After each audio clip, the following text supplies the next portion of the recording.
NRL SuperCoach players, thanks so much for being patient, waiting for this hooker video.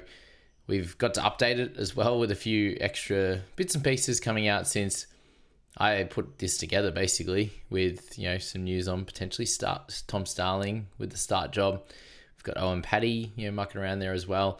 And then Corey Pakes is coming into the fold as well. So we'll go through all of that from Top Guns all the way through to the cheapies that I think are someone you should probably have a think about and do a little bit of analysis in your sides. And yeah, if you are interested in the SuperCoach league code as well, I'm going to pop that in there for anyone who wants to join that. That'll be cool. And obviously the private group stuff is down in the description with SuperCoach prizes as well as fantasy prizes this year.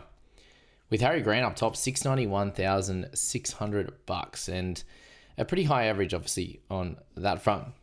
And is by far the best hooker in the game for SuperCoach. There's a few questions, obviously, with the buy round to the price in that position. Do you want to spend it on a position that probably has more upside? And that's something that the hooking position doesn't. It's one of the lower ones, especially with, if you pair that with 5/8, and then you're looking at majority of the front row forward position as well. It's not somewhere you see lots of tons year to year. So when you're looking at Harry Grant, he's really one of the only guys that has that 100 plus upside. And I think he'd allow you to make no trades in the hooking position, especially in that starting guy. You have one of the cheapies, you're pairing them with Grant in that second position who can cover in their round 2 bye. And as I said, you could easily hold him all year with through buys and Origin, given it's only the best 13 scorers in the main buys. And he's just an easy guy to have. And we know that post-Origin, he's really, really good. Pre-Origin, he has his moments. Sometimes he struggles a little bit. I don't think he was at his best last year either.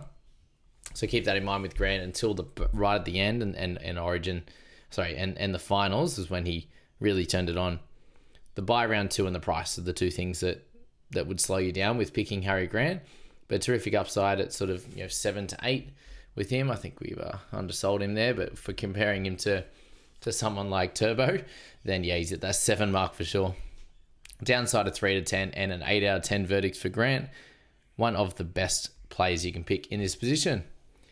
Jacob Little, we don't want to spend too much on, just more for the fact that it's likely to job share with Cook, and we're not sure how many minutes. So I have left Cook out. But Little had really, pushed himself to the next level last season and got him up to this price and this average at $640,700. With that great second half to the year, has plenty of attacking upside if he maintains that type of role somehow, but unlikely at this point, and with the early buy as well. He's got the upside of 7, a downside of 4 with a verdict of 7 out of 10. With Plath, he's up at a 7.3. I've got him in line with a few other guys in Robson and Jeremy Marshall-King as well. Upside's not really part of his game there. He's obviously playing 13 for the most part and a little less chance of getting those attacking stats apart from that game where he picked up a beautiful double. But he has dual position with the second row forward position, likely big minutes still at 13 and a solid price with a late buy. So gets you through pretty strong. You know what you can get out of him, which is great, but not a large upside. And does Gilbert's return affect him at 13 anyway? If it doesn't, then I think he'll be a really solid pick in this spot with little downside, but just not much upside and a lot of consistency. Happy Koroisau, $612K for him. The team should be improving, having Luai with him, having Terrell Mays, a nice try scorer as well. Guys like Royce Hunt, I think will be good for him, potentially being able to get some attacking stats. And he actually had a few games there where he had tries overturned and they were just massive turning points. There's a goal kicker as well to go over under the sticks or just next to them. Missing out on that goal as well. There was 40-point swings. There's games there where he went from 40 to 80 with like 30 minutes to go. And instead, 5 minutes later, he picked up an injury and went off. So you can clearly tell I did own him last year. And it was frustrating. And he still got to that, $612K, which means there is a little bit of room to move. And he had a lot of games where he was carrying some type of injury and his back was annoying him at times and would go off and play sort of 50-55. So if that can improve a little bit, if he does keep the goal kicking, I see Appy as a pretty solid pick to kick things off and a nice verdict of 7. He's just a guy that could hit you 30s and 40s for a bit though. and has those injuries in his game from last year. A little bit older as well, but we've seen him do incredible work at the Panthers in a good team.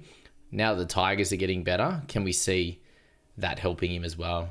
So a 7 upside, a 5 downside, as someone that's a little bit more volatile in his scoring.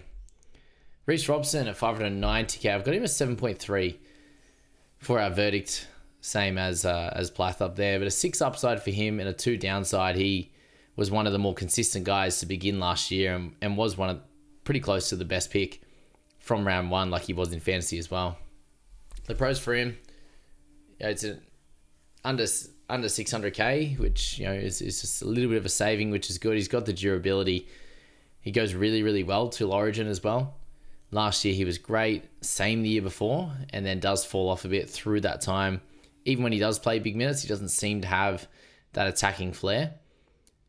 Didn't score a tremendous amount of tries last year, but try assist was a big part of his game at the beginning of the year.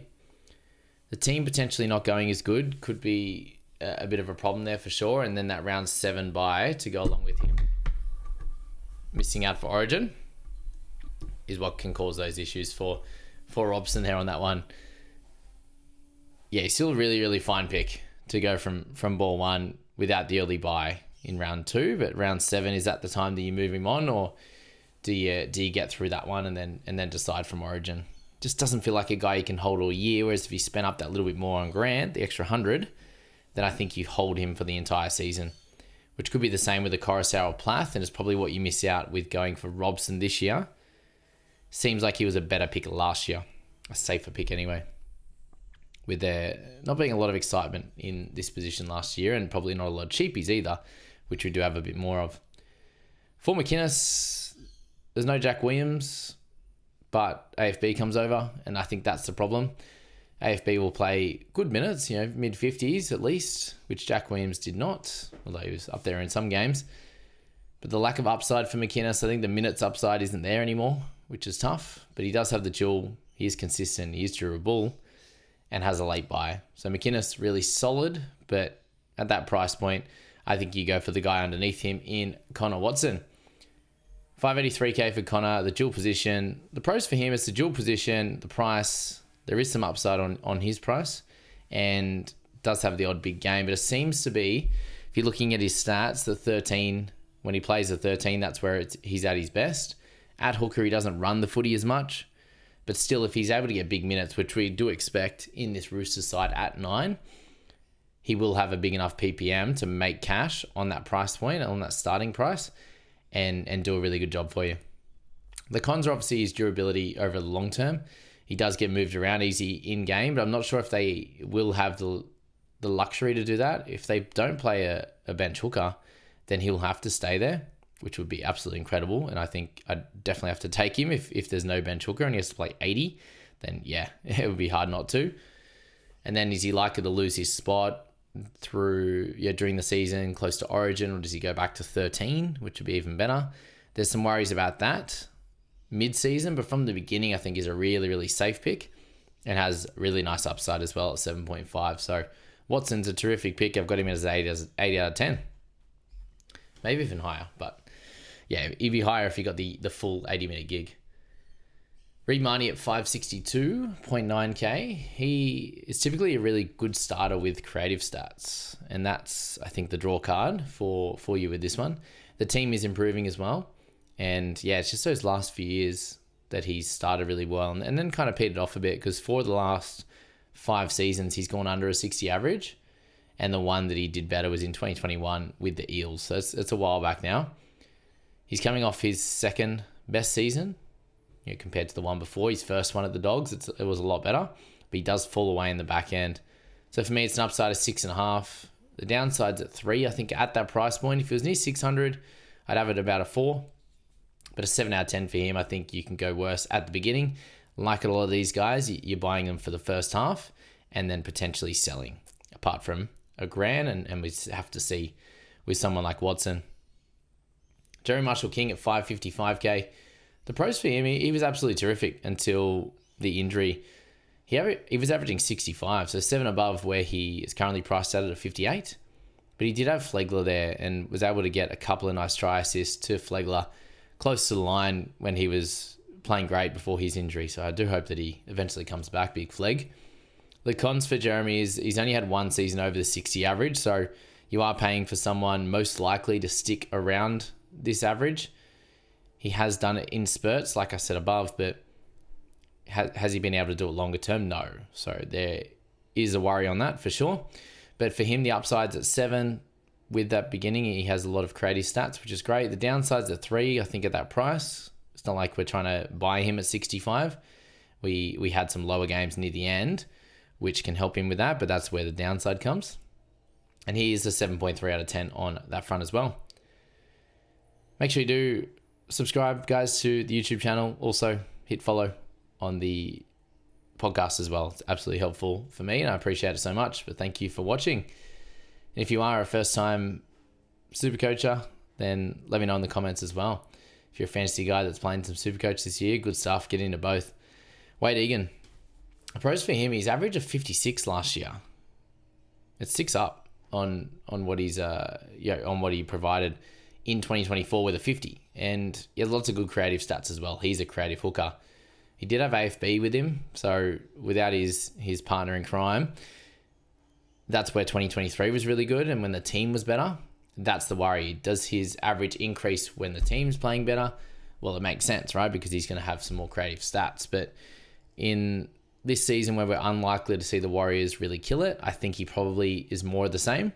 But he definitely has upside around his injuries in HIA, which needs to be thought of as well. So plenty of upside at 7, downsides at 4, and a 6.9 out of 10 just on the price. It's hard to push you away from if you were interested, because you're not really going to get burnt too bad unless he obviously gets a HIA early or something like that in one of the first games. All right. Starling, 342.6k. Had to chuck him in of recent time. Obviously, the pros for him, it's actually his lowest PPM of his career was last year. So room to grow back to what he was before. But he did play pretty well PPM-wise when he did get the start. As you saw there, when he got 65 minutes plus at 9, his lowest score was 52. He did have like a high 30s or a 40 in 62 minutes. But if we're getting him as a starter, we're only buying him, I think, if he gets closer to that 70 mark in minutes, which he did for the most part. Really, really good base on that front. And the cons are just the switch position risk with Ricky. Loves it. Absolutely loves it. And they've got Owen Paddy coming through. There's a few guys that they could have a look at for sure that could do a good job. But at that price point, if he is starting, I think there's an 8 upside for him with that base and potential for any type of attacking stats is great. The downside's at 5 for sort of positional change, but at that price, it wouldn't kill you. So still a 7 out of 10 on that front. Jake Simkin. He's one I didn't change, actually. There you go. I'll pop him as a 6 out of 10. I copied that over from Jerry Marshall King, I think. But Simkin has fairly low upside, sort of that 5.5, 6 mark. We'll see him likely get 3 games as a starter, which is obviously value on that, and there's extra value on that if we're able to hear that Croker's out for a longer period of time. But it's 3 games when you don't change price straight away. It makes it pretty tough in Supercoach. So with the low upside, I think you'd need him to be an upside guy, being able to hit 70s plus, which is not really him. Especially since moving to Manly, it was very meat and potatoes. Get the big dogs the ball and get out of the way and just tackle. Tigers, he had to do a little bit more. So here at Manly, not super exciting, but did have to mention Blake Moser. It's all about if he was to get the 9 role, but at this stage, it doesn't sound like he would do. But once he does get an opportunity, again, there's 2 other guys he's fighting against. He would be a 7.5 out of 10. He's got the youth, he's got the talent, and the attacking upside in the decent team. Well, should be. But the position and share of minutes is the risk. Let's go straight to Corey Pakes while we're here. And for him, it's usually a 0.7 ppm at 232k, which is obviously a nice cheap price. He didn't play last year. But in 2023, it was 0.85, which is much better. Much, much better. But it's all in low minutes. So in this scenario, anywhere between that 0.7 and 0.85 ppm, we're going to need between 40 and 45 minutes, which if he was to be starting, would be a high chance to be able to get that. We need that to be relevant. It's not a super exciting pick. He's not really a high upside guy. You see all his averages are mid to high 20s in not big minutes, obviously. but he's never been a guy that's jumped out of the ground, and apparently Maguire's liking what he's seeing.